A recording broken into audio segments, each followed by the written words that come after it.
গল্প সমাহার বাই অপরাজিতা চ্যানেলে আজকের নিবেদন রঞ্জন বন্দ্যোপাধ্যায়ের আমি রবি ঠাকুরের বউ, মৃণালিনীর আত্মকথন। আজ পড়ব বইটির শেষ পর্ব।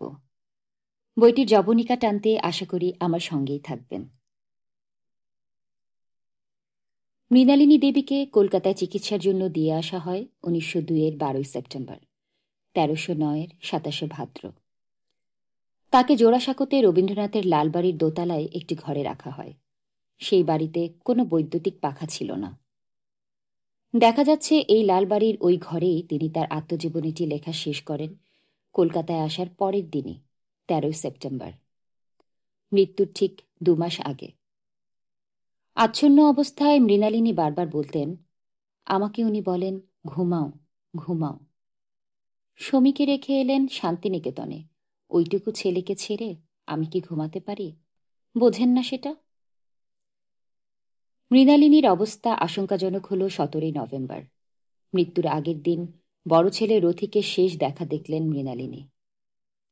সেই কথা এইভাবে আছে রথীন্দ্রনাথের স্মৃতিকথায়।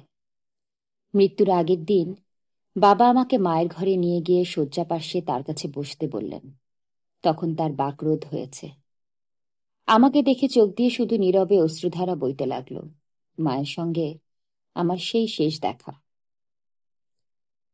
জোড়াসাঁকোর বাড়িতে মৃণালিনী দেবীর জীবনাবসান হল 1902 সালের 23 নভেম্বর। 2 মাস 11 দিন তিনি কলকাতায় মৃত্যুশয্যার যন্ত্রণা পেয়েছেন। রথীন্দ্রনাথ লিখেছেন মায়ের মৃত্যুদিনটির কথা। আমাদের ভাই বোনদের সকলকে সে রাত্রে বাবা পুরনো বাড়ির তেতলায় শুতে পাঠিয়ে দিলেন। একটি অনির্দিষ্ট আশঙ্কার মধ্যে আমাদের সারা রাত জেগে কাটল।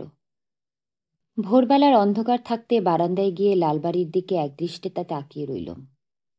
সমস্ত বাড়িটা অন্ধকারে ঢাকা, নিস্তব্ধ, নিঝুম। কোনো সারা শব্দ নেই সেখানে। আমরা তখনই বুঝতে পারলুম আমাদের মা আর নেই, তাকে নিয়ে যাওয়া হয়েছে। মৃণালিনীর দেহ সেই রাত্রেই শ্মশানে নিয়ে যাওয়া হলো। ছেলেমেয়েরা কেউ জানতে পারেনি কখনো। সমীকে শেষবারের মতো দেখে যেতে পারেননি মৃণালিনী। পুত্র রথীন্দ্রনাথকে শ্মশানে যেতে, তার মুখাগ্নি করতে দেননি রবীন্দ্রনাথ। রবীন্দ্রনাথ নিজেও শ্মশানে যাননি। নিতান্ত নমনম করে সারা হয় মৃণালিনীর অন্ত্যেষ্টি। খরচ 28 টাকা 2 পয়সা। সেই দিনই সকালে রথিকে ডেকে পাঠালেন রবীন্দ্রনাথ। মৃণালিনীর ব্যবহৃত চটি জোড়াটি তাকে দিয়ে বললেন, রেখে দিস, তোকে দিলুম। ঠিক পরের দিন থেকে রবীন্দ্রনাথ শুরু করলেন স্ত্রীর উদ্দেশ্যে তার স্মরণ কাব্যগ্রন্থের কবিতাগুলি লিখতে, প্রতিদিন 2-1টি করে। 27টি কবিতা নিয়ে প্রকাশিত হল স্মরণ পরের বছর, মোহিতচন্দ্র সেনের সম্পাদনায় রবীন্দ্র কাব্যগ্রন্থের 6ষ্ঠ ভাগে। স্বতন্ত্র কাব্যগ্রন্থরূপে স্মরণের প্রকাশ 1914-র 25শে মে, মৃণালিনীর মৃত্যুর 12 বছর পরে।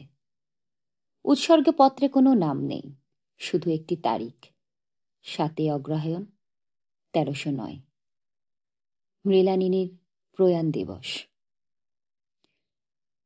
এতক্ষণ পড়ছিলাম রঞ্জন বন্দ্যোপাধ্যায়ের আমি রবি ঠাকুরের বউ, মৃণালিনীর আত্মকথন। আজ পড়ছিলাম বইটির শেষ পর্ব। সঙ্গে থাকবার জন্য ধন্যবাদ। আবারও ফিরব নতুন কোনো বই, নতুন নতুন গল্পের সাথে।